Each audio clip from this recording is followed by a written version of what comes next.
Welcome to this QuickBooks 2021 tutorial for beginners on how to pay bills properly. My name is Matt Holquist with the QuickBooks University. And so this is one of the mistakes I see QuickBooks users make all the time. And this is the process of entering bills and then going to pay bills and following these steps within QuickBooks so that you do it correctly. Okay, so you can see on the flow chart here on the home page in QuickBooks Desktop, you've got enter bills and then you've got pay bills. Okay, so the process is, okay, you receive a bill, you enter it in QuickBooks, and then when it comes to the due date, you pay bills. All right, and we're going to walk through those steps. Now, what a lot of people do is they skip the step of entering bills, or sometimes they will enter the bills and then not go to the pay bills function, and they'll enter a check directly in QuickBooks. And so they have these bills hanging out there that have already been paid, are not due, and so it messes up your books. Okay, so what happens is people end up doubling their expenses and not even realizing it. And you also then overstate what's called a liability, which is your accounts payable, which are bills that are due. Okay, now I've got other videos on entering bills, so definitely I would go and search those on the channel. First, subscribe to the channel because I'm always coming out with new videos. Second, search for entering bills properly in QuickBooks, and then you can follow this one to pay bills. Okay, so let's say you have been entering your bills, you've been doing everything right in QuickBooks, and now you've got to go pay your bills. Okay, very, very easy way to do it is, one, you can click here on pay bills, or you can go to vendors and choose pay bills. All right, so either way is going to get you to the same spot. So let's go ahead and click here, pay bills. All right, so you're going to see this screen here, and this is essentially a listing of all of your bills, okay, that you have entered into QuickBooks. And you'll see here that, let me go through some of these different options here. Okay, so first of all, you can say due on or before a certain date, so that if you don't want to see all of them, because it can be a little bit overwhelming, you can say just the ones that are due on or before a certain date. Okay, I typically like to say show all bills. And the reason is because I like to see what's coming up, you know, a little bit beyond. Let's say that the week ending coming up is December 31st, 2024. And I want to see what's coming up the week after that. It just gives me a little bit better idea of what bills are out there. Okay.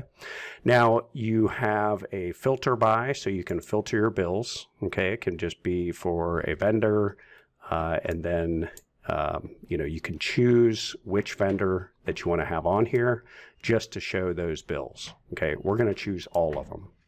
Now sort by, okay, so this one is sorted by vendor. All right, so like what I like to do, okay, let's filter by all vendors. Okay, so sort by, I like to sort by the due date. That way I can see, okay, which bills are coming up that I have to pay, and they're all at the top.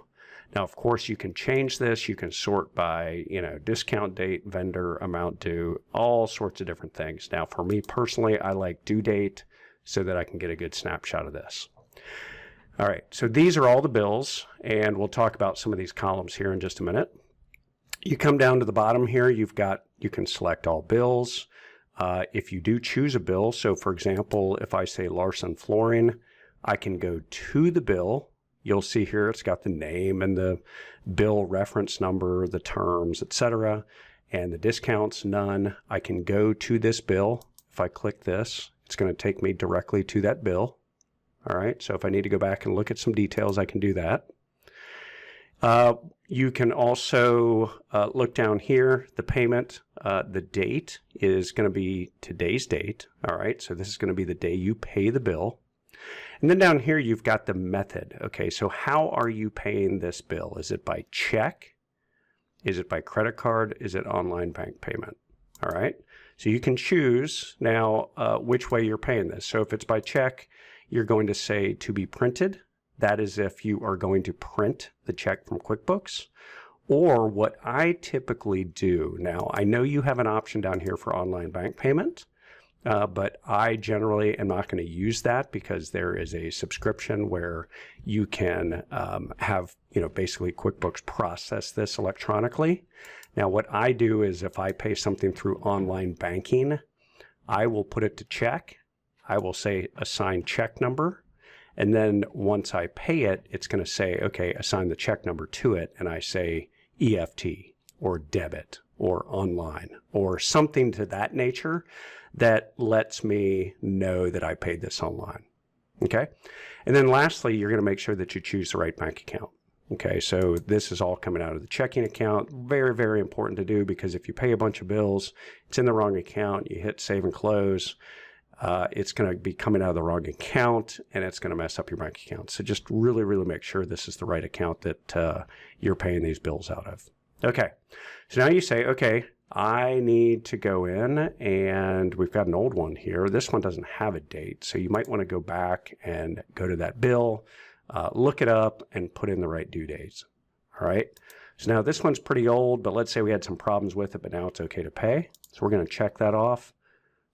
Perry window, 12/10, 12/18, 12/20. We're going to pay all of them through 12/24, let's say. Okay. So you're going to check off all these bills, and you're going to see it's got some summary information.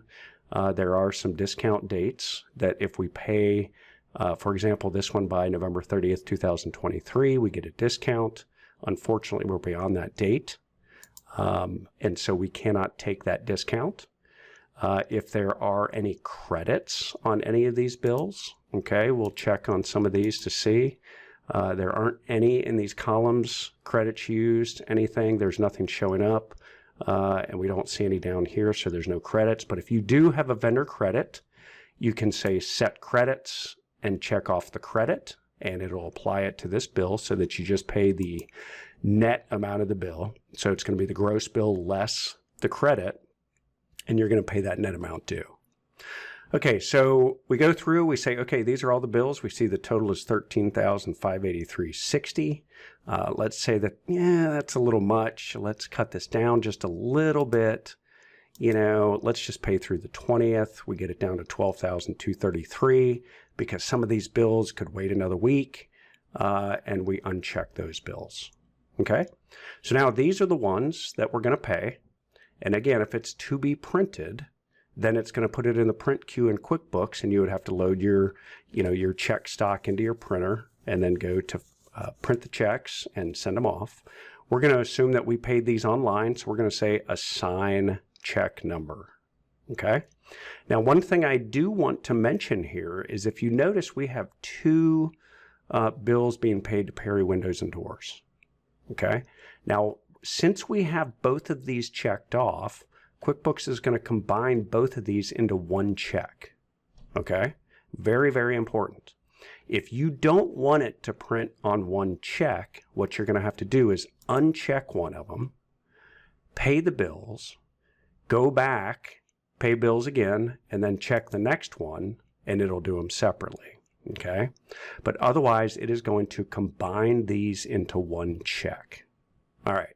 So we're okay with that. That's okay. We're going to say pay selected bills, and it's going to say assign check numbers. You can let QuickBooks do it. If you do, it's just going to basically take the most recent check number and just go to the next one. But for me, for example, I'm going to say this was online banking. I just put EFT. You can put ACH. You can put anything you want, really. Okay, so we're good with that. We say okay. And now those bills have been paid. Okay, so here you can say pay more bills, or you can say done. So we're done. And so now it has taken this out of accounts payable, taken it out of our checking account, and these bills have been paid. Any questions, any comments, feel free to leave those below. Also, head over to the QuickBooks University. Discover a whole lot more there at qbuniversity.org.